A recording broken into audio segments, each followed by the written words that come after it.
Pues volvemos nuevamente con todos ustedes y decíamos antes de irnos a la publicidad que entramos en un segundo bloque esta noche en este debate y vamos a comentar, por supuesto, lo que hemos padecido este fin de semana. En este caso hemos visto este polvo en suspensión, pero conlleva también, y hablamos del cambio climático, si está afectando o no está afectando, claro.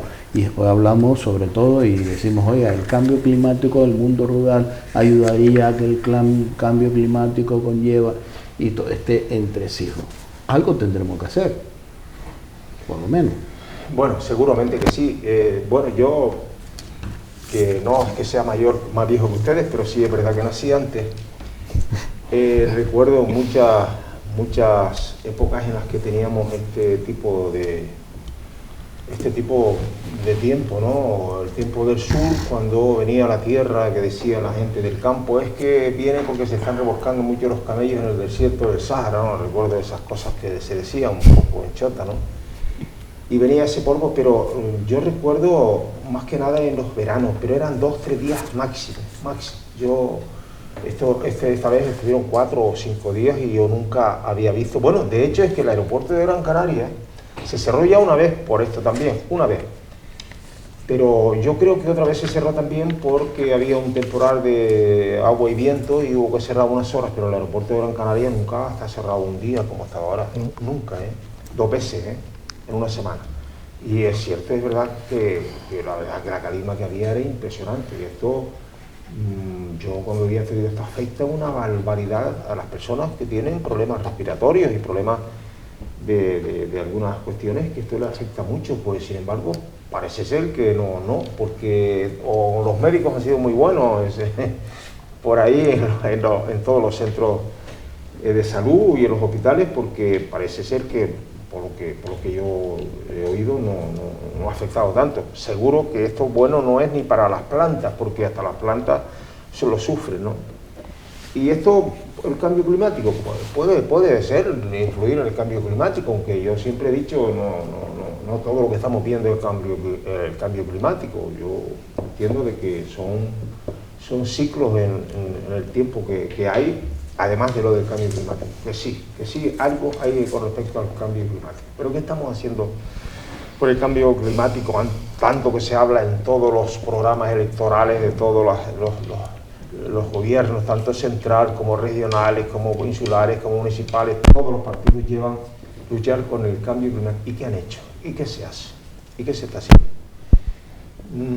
Vemos que cuando se llegan a los gobiernos, en primer lugar, los que deben de hacer algo, que son de arriba hacia abajo, pues muy poquito se está haciendo. Muy poquito se está haciendo. Porque cada vez vemos más, y en eso sí tienen culpa los ayuntamientos y los cabildos, ¿no? Cada vez vemos más que cualquiera hace un vertedero en cualquier lado, por ahí. Y tira lo que quiere, y tira lo que le parece.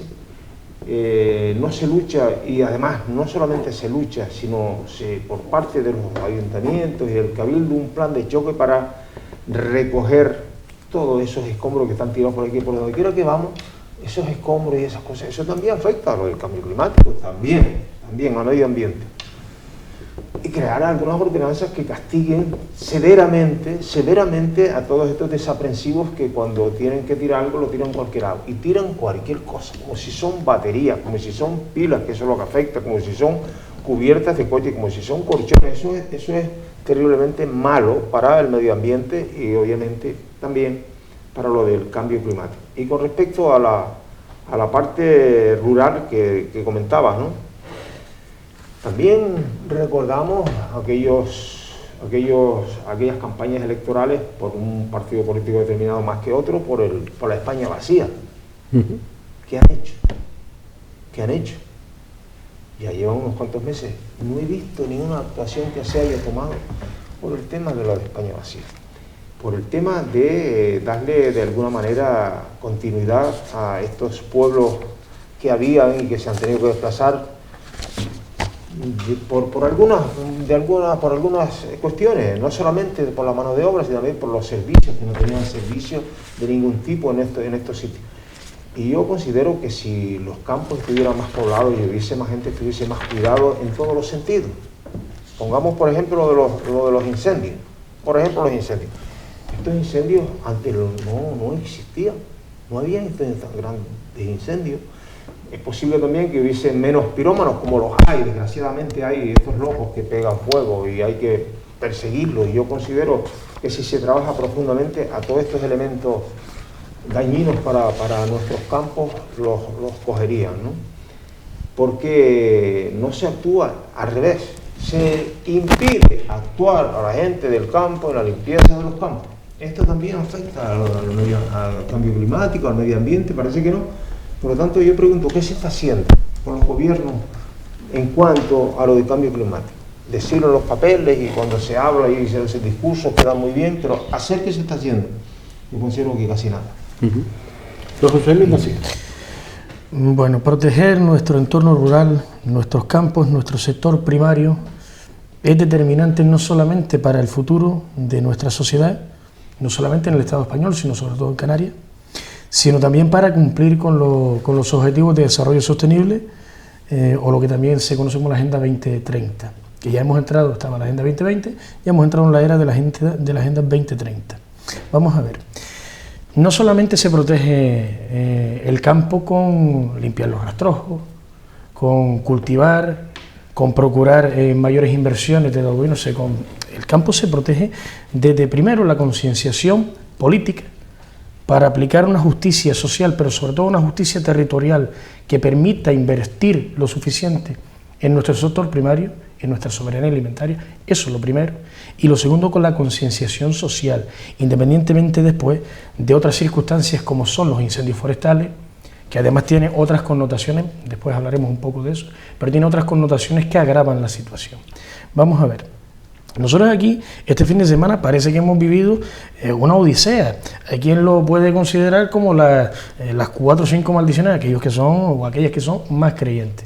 Nosotros hemos sufrido este fin de semana, primero, los efectos meteorológicos de la calima. Eso es una cuestión que ha estado siempre, en algunos periodos con mayor incidencia que en otros, pero este fin de semana fue concretamente uno de los peores que se recuerda en los últimos 10 años, creo, me parece que apuntaban algunos expertos en ese sentido.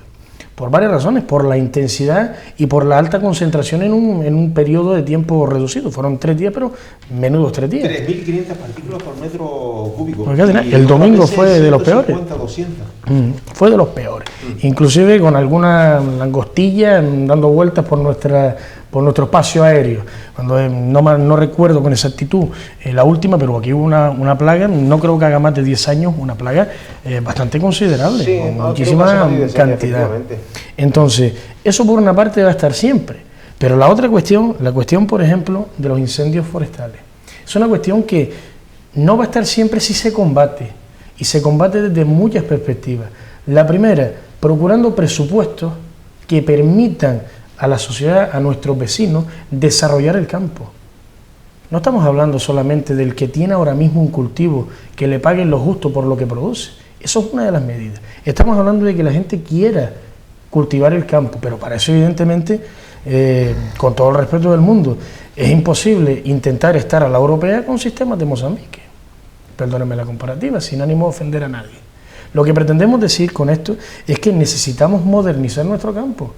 Necesitamos tecnificar nuestro campo, y para eso hay que invertir, para que la gente, sobre todo la gente joven que desaparece del campo, como es normal, porque es muy difícil buscarse la vida, pues puedan tener incluso una salida profesional, que pueda haber un desarrollo económico, y en eso hay que invertir. Si no tenemos inversiones, ¿cómo vamos a pretender recuperarlo? ¿Con los sistemas que tenemos de hace 40 años o con los pocos que tenemos a día de hoy que están generando una producción pero que nos las pagan a un precio irrisorio? No hay más que ver toda la problemática en torno al sector agropecuario y al sector ganadero que está viendo en los últimos días. Entendemos que las políticas deben estar orientadas en ese sentido, en buscar una justicia social, pero sobre todo también una justicia territorial, que no es otra cosa que quitar una parte de las inversiones que se está haciendo en lo urbano o redistribuir mejor las inversiones para darle una mayor sostenibilidad, sobre todo, a nuestro sector primario. Don Juan Carlos. Bueno, a ver, hay gente que todavía pensaba, yo creo, que esto del cambio climático era algo que salía en los periódicos y en las noticias y que no era verdad. Lo hemos visto este fin de semana, lo que ha pasado aquí. Yo he oído que, como dice Pepe, que esto ya había pasado aquí. Yo llevo aquí 30 años y yo no lo había visto en mi vida. Supongo que la gente sí ha que nació antes. Sí ha pasado. Sí habría pasado. Bueno, yo no lo había visto desde la antes. época de Pepe. Sí ha pasado. Bueno, el cambio climático no es algo nuevo. Ya la primera conferencia del cambio climático es del año 79. O sea, ya ha llovido. ¿Por qué? Porque aparecieron una serie de cosas, como era pues, que estaba nevando en Brasil, sequía en el Sahel, o sea, una serie de circunstancias que aparecían nuevas, con lo cual en el año 79 se hace la primera conferencia mundial sobre el clima. Luego aparece el Tratado de París, que firman un montón de países, luego Estados Unidos se echa hacia atrás, bueno. Y algunos otros. Y algunos otros también. Y es importante una cosa, todos los países tienen que remar juntos. Evidentemente quien ha provocado el problema del cambio climático, que puede ser simplemente que la Tierra y el planeta va cambiando el clima, pues nosotros lo estamos acelerando. O sea, quien está acelerando el problema del cambio climático es el hombre. Se celebró hace poco, el año pasado, creo que fue la conferencia que se iba a hacer en Chile y por otros problemas se hizo en Madrid, y sacaron 5 conclusiones. Aumento de la temperatura, efecto invernadero, yo creo que eso todo el mundo lo tiene claro. Calentamiento de los océanos. Hoy estaba leyendo esta mañana que en el Ártico han empezado a ver ballenas que no están yendo a otro sitio porque se trasladan de un sitio a otro, especies del Ártico que nunca habían tenido allí las están viendo ahora, o sea, ecosistemas que han cambiado, especies nuevas que nunca habían estado en el Ártico aparecen ahí. Crisis de salud, o sea, los cambios climáticos van a provocar problemas hasta de 7 millones de muertos por simplemente el cambio de clima y la polución, y mayor número de desastres humanos. Pues bueno, todo el mundo ha visto lo que ha pasado en la península, en la zona del Ebro, inundaciones, aquí la Calima, los tsunamis que aparecieron en Indonesia, o sea, una serie de circunstancias que luego, por ejemplo, ves algunas películas. Yo vi el otro día el día de mañana, y bueno, que aparece una serie de circunstancias que hace que todo el hemisferio norte se hiele, y todo provocado por el hombre. ¿Qué puede hacer la agricultura? Bueno, la agricultura y el mundo rural, precisamente hablo de la agricultura porque es lo más importante, lo que tiene que hacer es volver hacia atrás. O sea, cuando el campo se queda sin gente, cuando el campo, la gente que se queda es gente más mayor, que se queda sin gente joven, estamos perdiendo muchas cosas. En primer lugar, lo que dice José Luis y Pepe, los incendios. Si tú no cuidas el campo, habrá más incendios. ¿Que existe la España vacía? Sí, nada más tienes que coger un coche, te vas por la península, vas por mi tierra y ves desierto y zonas sin pueblo y zonas vacías y pueblos que fantasmas. ¿Por qué? Porque la gente se va a la ciudad.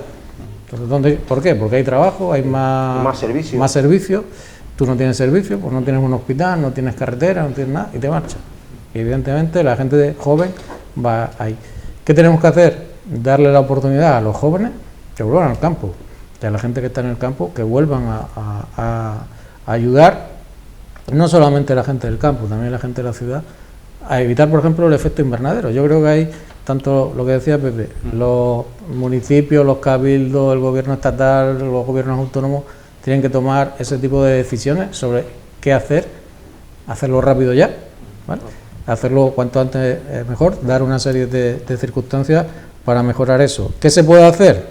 Pues yo he tomado algunos tipos de cosas que se pueden hacer en el campo, desde las rotaciones de cultivos, quedar los cultivos de cubierta, dejar lo que se cultiva, dejarlo en el suelo, usar estiércol en vez de usar abono químico.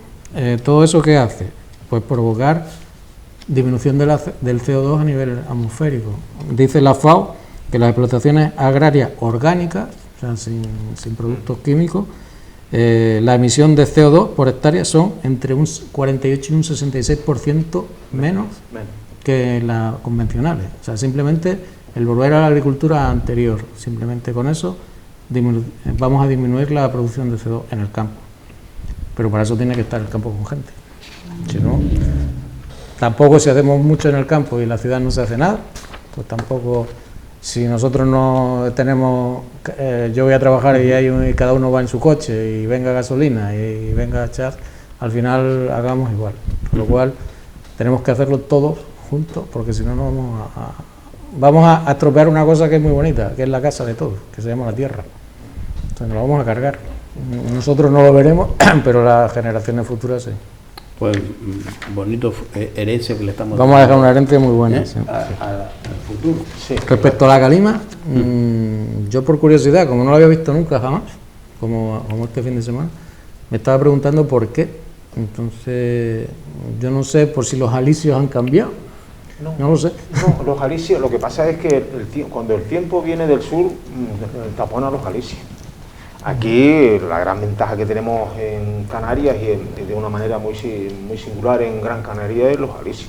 Aquí en Las Palmas de Gran Canaria yo he visto muy pocas veces la temperatura pasar de 30 grados. Y había 30 grados el otro día. Pero nos pudimos encontrar en esta isla, que es redonda, la isla de Gran Canaria, donde esa calima expensa estaba cayendo en los municipios del norte, y podemos decir hasta Santa Lucía, y teníamos en los municipios ya más del sur, como San Bartolomé o Mogán, un temporal de viento con también, pero bestial, parecíamos que estábamos en...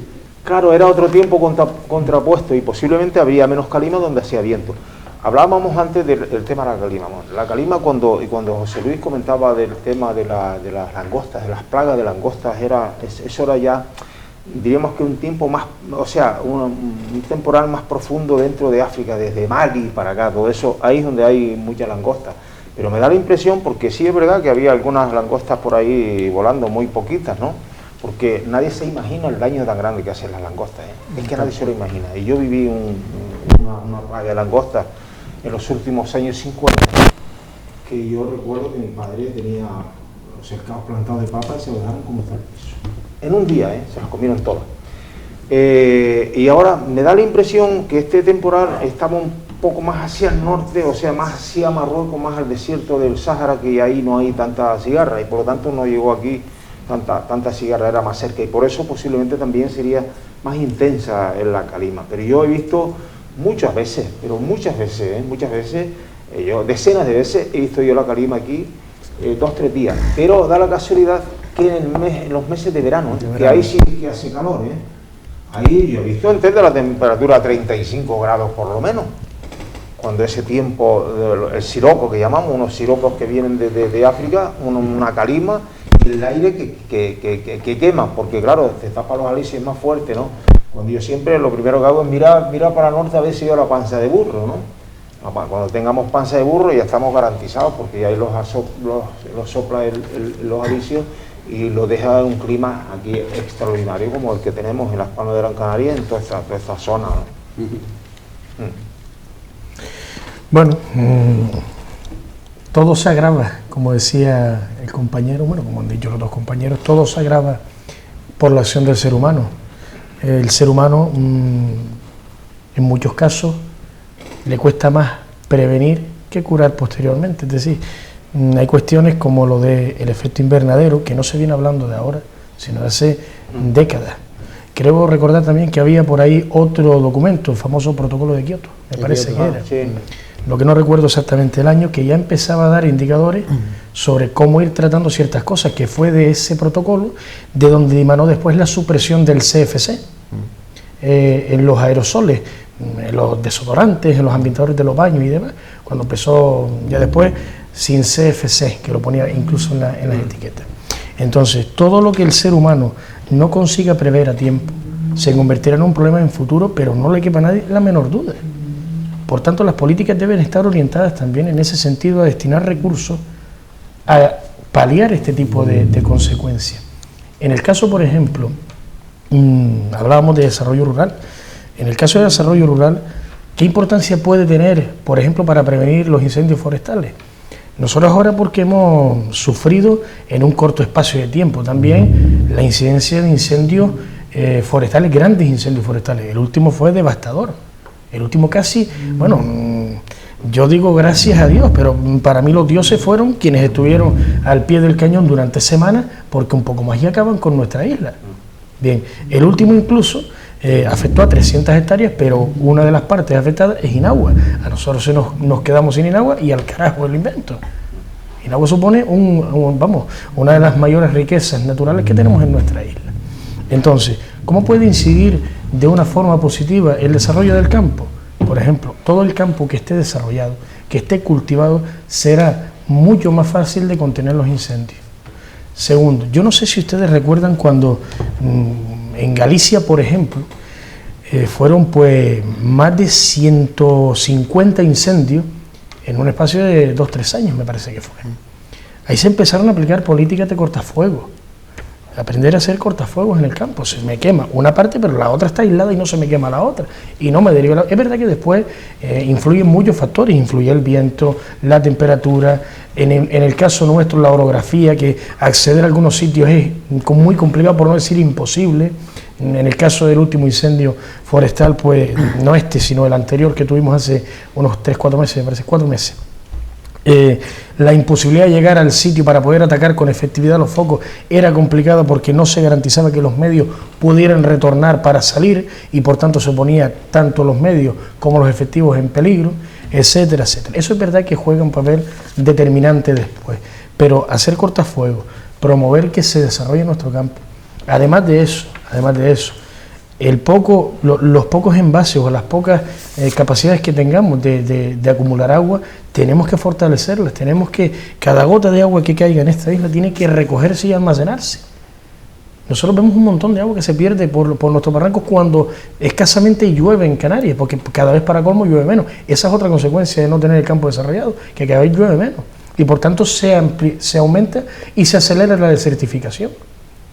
Por tanto, desarrollar el campo no es solamente una cuestión para cumplir con los objetivos de desarrollo sostenible, no es solamente una cuestión para generar empleo, para generar un sector productivo o diversificar la producción para hacerlo más competitivo. Es que se trata de preservar nuestra isla, y en eso, cuidar nuestro campo, desarrollarlo, juega un papel determinante. Lo que dice José Luis respecto a los incendios, hay que ir a otras zonas y ver lo que se hace. Por ejemplo, lo que decía de Galicia. En Galicia la mayoría de los incendios que se provocaron fueron provocados.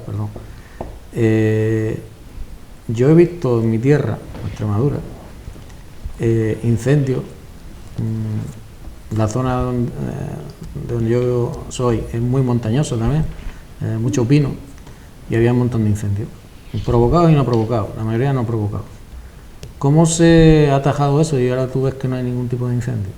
Primero, hay que limpiar los bosques, hay que limpiar la zona, hay que tenerlo todo limpio para evitar que pase eso. El combustible está en el suelo. Porque el combustible está en el suelo.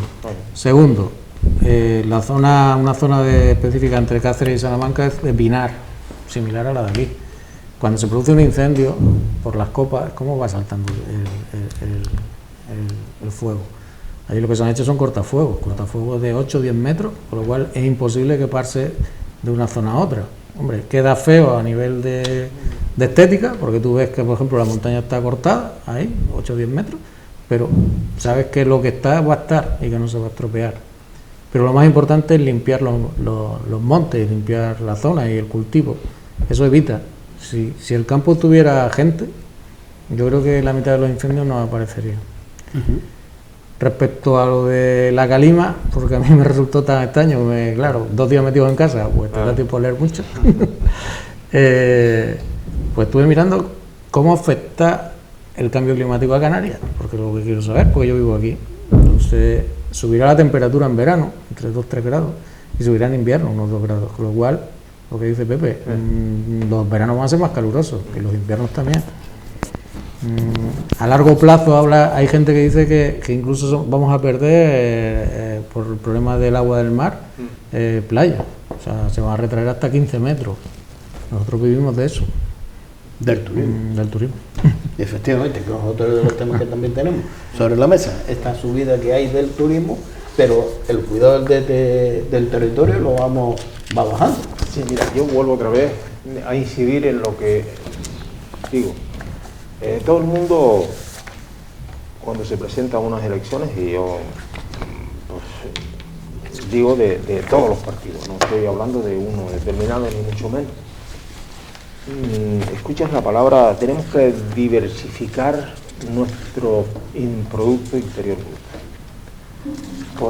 Tenemos que, y se ha hecho algo desde los gobiernos para no se ha hecho nada. Nosotros dependemos, aunque dice que el PIB, yo creo pero me parece muy poco que todavía no llegamos a un 40% del PIB de Canarias de turismo. Directamente no será, pero directa e indirectamente estoy convencido que estamos por encima del 60%. Estoy convencido. Los expertos van a decir que yo estoy diciendo una barbaridad, pero eso es lo que yo considero. Aquí y teniendo esa necesidad de vivir del turismo, tenemos esa necesidad, porque no nos imaginemos, ni siquiera debemos imaginarnos que nos ocurra algo y el turismo nos ocurra a Canarias. No lo debemos ni de imaginar, porque tenemos que utilizar todas las pateras que están por ahí tiradas para salir de aquí, porque no podríamos vivir. Pero no se hace nada por, de alguna manera, intentar de que el turismo tiene que seguir desarrollándose, tiene que seguir subiendo, nos guste o no nos guste. Tiene que ser, para poder seguir viviendo, tiene que ser, pero de una manera controlada, de una manera bien hecha. Por ejemplo, hay 5 hoteles de lujo que se quieren, hace años, ¿no?, que se quieren construir en la parte sur de Gran Canaria, y por tantos problemas, pues no se han construido esos hoteles. Que esos hoteles son interesantes, muy interesantes, además, hoteles de gran lujo, ¿no? Se le está poniendo pegas por todos lados, por todos sitios. Se le están poniendo pegas por todos sitios al desarrollo de esa gran inversión del Ocean Park en San Bartolomé de Granada. No hay quien se siente y dice, esto hay que solucionar. Y de alguna manera, el que tiene la razón hay que dársela, totalmente. Por lo tanto, se está haciendo algo por controlar. Oye, porque yo no estoy de acuerdo en que toda la isla se dedique al turismo tampoco, porque tampoco, no. Pero las zonas turísticas, que ya todos estamos convencidos de que esa zona es turística total, porque es verdad, ¿por qué no se permiten que se construya, por ejemplo, esos 5 hoteles de 5 estrellas? Yo no estoy defendiendo, porque ni sé quién son los constructores ni los propietarios, me refiero a que esos 5 hoteles de 5 estrellas que tanto estamos diciendo que el turismo de calidad es el que nosotros necesitamos, pues se le están poniendo pegas y no se les permite. ¿Cuántos años hay que están? Parece ser que escuché el otro día o leí el otro día que ya el Ayuntamiento de Tirajana le había concedido la licencia a uno de esos hoteles. Por otro lado, leí que era imposible que le diese la licencia porque no cumplía, no sé si la ley del suelo, no sé si él tenía que adaptarse a las nuevas normas, qué sé yo. O sea, estos problemas que le crea en los gobiernos a los inversores, pues es quien nos impide de que se desarrolle lo que a nosotros nos interesa que se desarrolle, junto con el campo, porque también ahora hay más turismo, hay más consumo de producto interior, porque la poca agricultura que se produce aquí en Canarias prácticamente va casi toda al consumo interno, y creo que lo hablamos el otro día. Los mismos productores de esas pequeñas explotaciones agrarias se lo venden a estos hoteles y a esos supermercados que trabajan en la isla. Por lo tanto, esto tiene que partir desde los gobiernos de estructurar de alguna manera para que el turismo, o donde se tiene que desarrollar el turismo, se desarrolle, porque sí es verdad que vemos en cualquier lado por ahí construyéndose en zonas que no deberían de ser y sin embargo se permite. Esto es una de mis opiniones en cuanto a lo que es ahora mismo lo que se está haciendo para que el turismo cumpla y también se cumpla con el medio ambiente y con el campo, con las zonas rurales. Bueno, vamos a ver, es normal que a día de hoy, es normal, vamos a interpretar adecuadamente el calificativo de normal. Canarias era una tierra que hace más de 40 o 50 años, vamos a poner 50 años, tenía un sector prioritario y que daba pues mayores ingresos que el turismo, que era el sector primario. Yo viví en la zona, yo lo viví. Y mis abuelos también. O sea, nos han hablado de cuánto se cultivaba y de que gracias a la agricultura ellos pudieron escapar de una de las peores épocas que puede pasar cualquier país, cualquier sociedad, como una época de hambre, porque ellos sí hablaban de hambre. Nosotros, cuando nos comentan hambre, mira, gracias a Dios o gracias a cómo estamos no hemos pasado hambre, pero nuestros abuelos sí pasaron. Pero en los hambre. campos, disculpa, en los campos no se pasaba hambre, Porque se pasaban necesidades de comer determinadas cosas, no te podías ir a comprar un bocadillo de mortadela, porque eso era... Pero a veces, comida sí tenía. Muchos de nuestra gente mayor nos comentan lo siguiente, habiendo posibilidades, no había producto para comprar. Bueno, por el famoso eso sí es verdad, eso sí. Por el famoso racionamiento. Ahí me refiero. Se había necesidades de cosas, sí. Esto se cambió porque Canarias tiene afortunadamente unas condiciones naturales espléndidas para explotarlas turísticamente. ¿Qué es lo que pasa? Como decimos popularmente en la gente, no se pueden poner todos los huevos en la misma cesta. Se cae la cesta y se rompe y ya no hay más huevos. Y ya no se come de otra cosa. Es lo que está pasando en cierta medida con el turismo. ¿Cómo es posible que los datos nuestros de turismo han ido subiendo en los últimos años, pero las condiciones laborales siguen siendo las mismas? Enfermedades que en principio eran profesionales, comunes, ya se han convertido en enfermedades crónicas, en algunos casos con invalidez permanente, como es el famoso caso de las Kelly. Pero es que vamos también a otra parte. Nos hemos preocupado de los 3-4 sitios donde están concentrados los hoteles, nos hemos olvidado de preservar el resto de nuestros entornos. Sin ir más lejos, las vallas publicitarias de la autovía, de la autopista. Es decir, la sostenibilidad del sector turístico tiene que pasar imperiosamente por sostenibilidad medioambiental y territorial. Para varias cuestiones. Primero, para que no solamente el turismo se concentre en los hoteles, sino que también visite nuestros espacios naturales, se aloje en muchísimos albergues y parajes que hay a lo largo de todas las islas, en algunas más que otras, pero ya cada vez se están viendo más alojamientos de tipo rural. Para que también la gente repita la experiencia, no es que venga un día o una semana o un mes ya no venga más nunca, sino que repetir en una visita en nuestro archipiélago repercute evidentemente en la economía. No es lo mismo que un turista venga una vez a que venga 5. Bien, pero es que hay otra cuestión también muy importante sobre la mesa. Hay que concienciar al sector hotelero que preservar el entorno es preservar también este sector.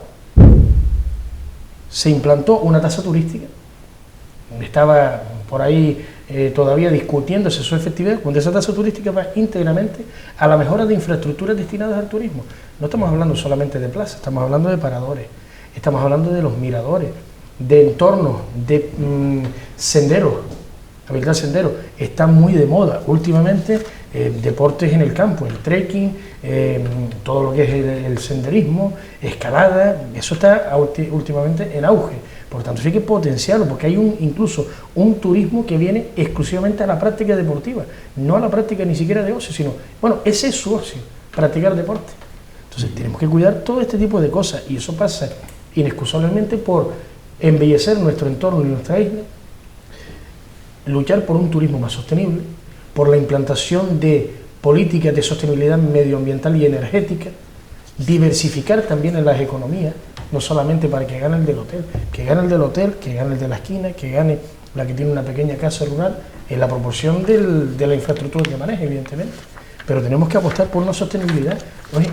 Reiteramos, es inconcebible que a más ingresos derivados del turismo, las condiciones primero laborales de quienes trabajan directamente y quienes salarios más inferiores cobran sigan siendo iguales o peores. Que para colmo no solamente eso sea una lacra, sino que sigan habiendo enfermedades que se convierten en crónicas como consecuencia de las malas condiciones en las que trabajan. Y que encima nuestro entorno no esté cuidado y no esté mantenido. No hacemos nuestro entorno.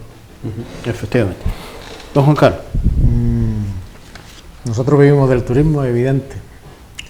En el año 2000 había unos 700 millones de desplazamientos turísticos y en el año 2020 hay 1.500 millones, el doble. Hay 3 países por excelencia que reciben turistas, que son Francia, España y Estados Unidos. O sea, nosotros estamos dentro de esos 3 países. Somos el segundo lugar del mundo, después de Francia. Somos el país turístico que más recibe. Dentro del país Pues bueno, tenemos, yo creo, no tengo el dato completo, pero creo que hay una comunidad autónoma que recibe más turistas que nosotros, que es Cataluña. Cataluña. Es Cataluña. Pero nota menos días. Sí, también. Nosotros vivimos del turismo, lo que tenemos que hacer es cuidarlo. Entonces, si no lo cuidamos, pues no vamos a ir muy lejos. Vale. Hay que diversificar, como dice José Luis, el turismo. Tenemos que tener en cuenta que tiene un impacto económico directo para los hoteles, como puede ser el gasto del hotel, de las empresas turísticas, de los turoperadores, el gasto que hace el turista afuera, pues va a comer, compra, el restaurante, la pizzería, todo eso. Eso queda trabajo directo. Entonces, yo siempre me he preguntado por qué en esta tierra, teniendo tantos turistas y tantas posibilidades de trabajo, tenemos el índice de paro. No lo entiendo, no lo acabo de entender. No sé si quien está ocupando todos esos puestos son de fuera, sí, o la formación que tenemos dentro de la comunidad autónoma. Juan Carlos, hay connotaciones, por ejemplo, lo que tú dices es cierto. Lo mismo nos preguntamos, o me pregunto yo, cómo es posible que Andalucía, que tiene 800.000 parados, y tiene que traer personas de fuera a recoger la aceituna. Son cosas que... Son cosas que yo no acabo de entender, o la fresa en Huelva, por ejemplo. El problema del turismo es un impacto económico directo sobre la economía de la zona. Es un impacto cultural, que yo creo que es muy importante. O sea, cuando viene un turista, trae su cultura, nosotros nos impregnamos de su cultura, pero también hay que tener cuidado con eso, porque podemos perder parte de nuestra cultura, que tenemos que cuidarla. Y nuestra idiosincrasia, claro. Tenemos que cuidar nuestra cultura. Y por último, el medio ambiente. Los turistas generan residuos, se crean infraestructuras donde yo creo que no se deben crear. O sea, nosotros tenemos que proteger nuestro medio ambiente y tenemos que proteger los recursos naturales que tenemos. Lo que no podemos es destruir la isla, todas las islas. Yo siempre pongo como ejemplo, cuando me preguntan en la península cuál es la más bonita de todas, y a mí me impresiona Lanzarote. Sí, o sea, están muy bien cuidadas. Ellos han protegido su espacio natural. Está muy cuidada. Es que ahí marcaba Pepe con ese crecimiento de la implantación de esos 5 hoteles, pero si nos vamos a la zona turística de la isla de Gran Canaria, se ha convertido la zona turística en una zona residencial, por lo cual cuando se otorgó esa licencia o esos permisos para que se edificara, para que se llevara a cabo, no era para el fin que se le está dando el uso, en lo cual ya no se está cumpliendo incluso con los servicios que se le puede prestar, porque tendrían que dotar toda esa infraestructura de zona residencial, de ambulatorio, espacios deportivos, escuela y un largo etc de servicios que hay que prestar. La picardía pasa por ahí, por lo cual había que nuevamente retomar ese tema y decir, oye, pues, ¿qué lo vamos a hacer? Si es zona turística, y si es zona residencial. No puede conllevar a ese crecimiento de la zona turística como residencial y al final seguir avanzando más en implantaciones en hoteles. Habría que retomar todo ese tema.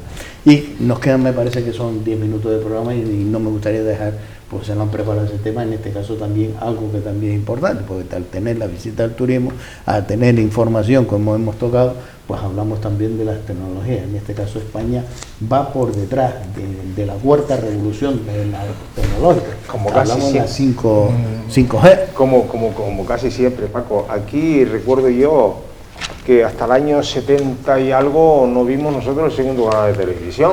Cuando en el año 74, 75, no vimos nosotros el segundo canal de televisión. Y en España se veía por todos lados. Tampoco podíamos ver la televisión en color hasta no sé qué años. Por lo tanto, siempre desgraciadamente, hemos ido a remorque de todas estas cuestiones, pero ahora mismo, lo que es la tecnología, yo creo que estamos a la misma altura ahora mismo de toda España. Tenemos la fibra óptica prácticamente en la mayoría de los casos, en la mayoría de los domicilios, la fibra óptica, tenemos los 500, que son bastantes. Y ahora lo del 5G, yo no sé si España se va a quedar por detrás, ¿no?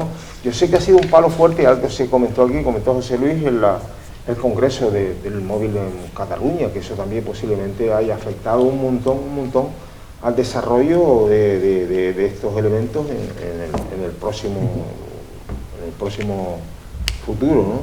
Yo, como poco ahora tiempo, me vas a permitir una cosa nada más que diga, que yo quiero desde aquí también felicitar de una manera muy especial al grupo Entre Amigos, el Grupo Popular de Música de nuestro municipio, que es extraordinario, para mí de los mejores grupos que representan lo que es la música popular canaria, porque están celebrando su 35 aniversario en nuestro municipio. Por eso mismo esa felicitación. Don José Luis. Bueno, unirnos a la felicitación, como no puede ser de otra manera, por los amigos y vecinos, además por su director, Jesús Santana Marrero. Muy bien. El alma mater del deseo. Dos cuestiones, porque antes nombró el compañero una isla que a mí me apasiona, perdóneme que lo diga con tanta... Porque es muy exótica, José Luis. Sí, no, pero sobre todo por una cuestión, por la incidencia de un personaje como fue César Manrique, porque le dio vida, que nos hacen falta, pues a lo mejor 5 César Manrique por cada isla. Claro. Es que eso marcó un antes y un después por muchísimas cuestiones, y digo una anécdota porque está en la biografía de César Manrique. César Manrique, cuando construye su casa, Taro, se queda mirando a un mal país formado por la lava. Una de las cuestiones características de nuestro archipiélago, de nuestras islas, es la lava volcánica. Pero Lanzarote, evidentemente, con muchos mal países. Y él ve que en el centro del mal país brota algo verde. Se acerca para ver lo que es, y es una higuera. Y él decide que estaba en una cuenca, una burbuja de aire, fruto de esa formación del mal país, y él decide que ese va a ser su hogar. Entonces la anécdota, la metáfora de todo esto es que un verdadero infierno, como es un mal país, puede brotar la vida, y la vida no tiene por qué romper lo que es el mal país, lo que es el entorno. Entonces esa simbiosis necesaria de la naturaleza con el ser humano para poder convivir en armonía hace que la filosofía se torne en base a un equilibrio en todo. Es común ver en Lanzarote casas blancas con puertas verdes en el campo y casas blancas con puertas y ventanas azules en la costa. Eso no es casualidad, es un orden establecido y asumido. Y creo que, salvo las últimas construcciones, la única que rompía y fue un motivo de lucha para su causa, el Gran Hotel Arrecife. Sí, esa fue el de Arrecife, que vamos, es que rompe visualmente, porque de donde hay más o menos una simetría, aquello rompe en vertical hacia arriba. Lo que es extraordinario, que no se ve una pancarta publicitaria en toda la isla, está prohibido totalmente. Pero eso no es casualidad, eso es cuidar el entorno. Claro. O por ejemplo, hacer el monumento al campesino con depósitos de barcos en desuso. Son cuestiones que no es una casualidad. Por tanto, resaltar ese valor, y ojalá que aparecieran 5 César Manrique más en otros sitios, que no tengan miedo, que reivindiquen y que además lo peleen. Y por último, como tenemos el tiempo y tiene que intervenir un compañero, vamos por detrás en tecnología, pero vamos a ver una cosa, es que si no se invierte en desarrollo, en los sectores cuaternario y quinario, en la generación de conocimiento, inclusive la exportación del mismo, vamos a seguir siempre por detrás, y eso tiene un impacto directo, que es que nuestras empresas ya de entrada van a tener menos capacidad competitiva frente al resto. Estamos por detrás en velocidad de la información, en velocidad de navegación, en este caso, que es la 5G, la que ya está en auge. ¿Hemos desarrollado la 4G dignamente? Yo creo que sí, pero tenemos que seguir potenciando para que nuestras empresas, sobre todo, sean competitivas. Bueno, me sumo también a las felicitaciones de José Luis y de Pepe. Yo tampoco soy experto en tecnología, cada vez entiendo menos. Los chiquillos ahora te cogen un ordenador y un móvil, te hacen virguería. Sí sé que el 3G eran empresas europeas, el 4G empieza en americano y que el 5G es chino. Y tenemos un problema entre el señor Trump y los chinos, porque ya nos han amenazado también a España que cortemos el 5G. ¿El 5G qué da respecto al 4G? Velocidad, nada más que velocidad. La pregunta es, ¿para qué necesitamos esa velocidad? Hombre, hay empresas que van a necesitar esa velocidad. Sí, van a necesitar ese tipo de velocidad y capacidad las empresas para trabajar.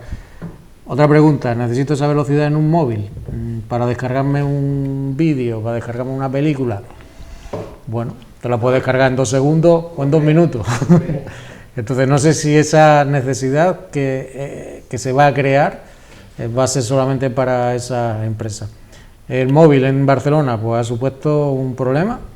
Lo que sí he oído, que la Eurocopa de fútbol, que también va a participar, yo soy de la Athletic Bilbao, va a ser el punto de salida del 5G en España. Solamente hay 18 ciudades en España que permiten ahora tener 5G, pero por problemas puramente yo creo que ustedes entienden más aquí que yo que eso, de estrategia y de onda. Creo que tiene que quitar el televisión terrestre, el 700 megas para poder usar el 5G. Sí. Por eso no ha ido tiempo volando. Don José Suárez, don José Luis Macías, don Juan Carlos Marín, gracias a los tres por estar con nosotros compartiendo este tiempo de debate, este tiempo de tertulia, este tiempo de coloquio. El próximo miércoles volveremos nuevamente con todos ustedes aquí en Canal 4 TV en Más que Política al Debate. Gracias por estar con nosotros.